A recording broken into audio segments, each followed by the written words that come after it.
After Pentecost, we commemorate the memory of the Holy Fathers who gathered at the first 6 ecumenical councils. In the Orthodox Church, there are 7 great councils of the Church, and the first 6 are commemorated today. The first one being all the way in the year 341 or 315 AD, and the last one happening around the 8th century. The reason why they don't include the 7th Ecumenical Council, the 7th Ecumenical Council, as you know, commemorates or celebrates the restoration of the icons following the controversy and the heresy of iconoclasm, which were the icon smashers. Okay? So we have that day set aside as the first Sunday of Lent, Sunday of Orthodoxy. We set that one Sunday aside. Why do we have ecumenical councils? We have ecumenical councils because we have a church. And we have a church because we are synodal. We don't claim one individual in our church possesses infallibility, and that one person is a vessel of the Holy Spirit speaking through God to the entire church. We do not accept that. We believe in synodality.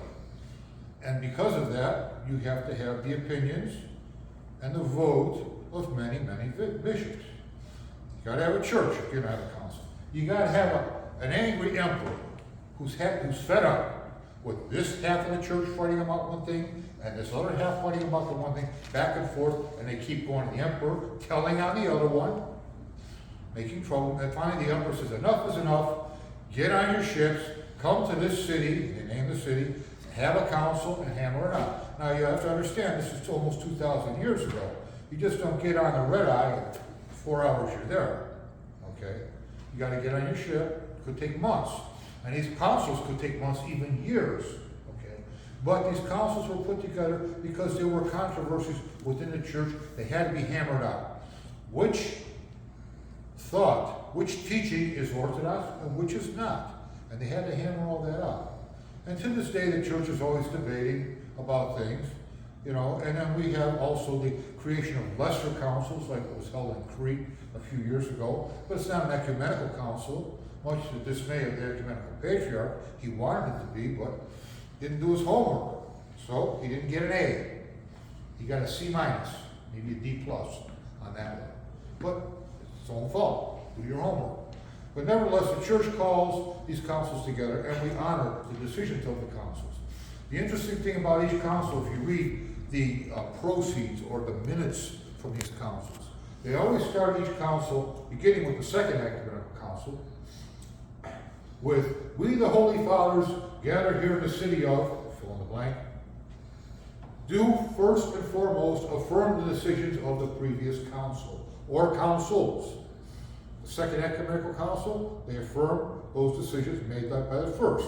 At the third, they affirm those made by the second and the first, and so on and so forth. They always affirm the previous decisions as being orthodox. And so we, as people in parishes, we just go about our lives doing what we do. We say our prayers, we go to work, we pay our bills, we do what's best, we try to live as good Christians, okay?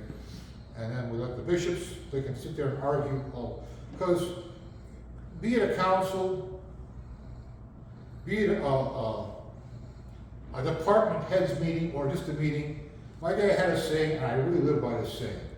When you have a meeting and all gets said and done, more got said than got done. And that's all there is to it. You know what I mean?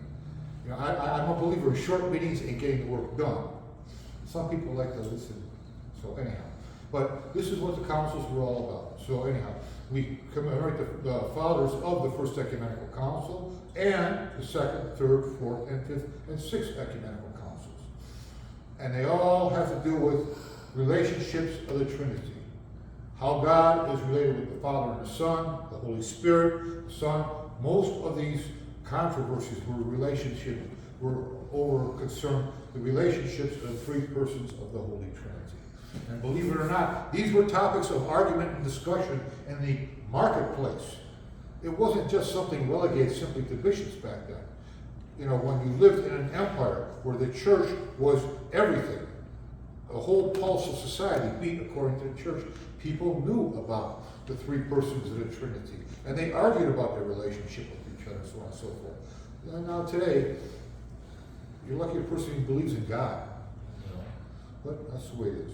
So anyhow, today we honor their memory and we push on as a church the best as we can to live as good Christians in this, the 21st century, and many times which looks apocalyptic sometimes, but we're told by God, keep pushing forward.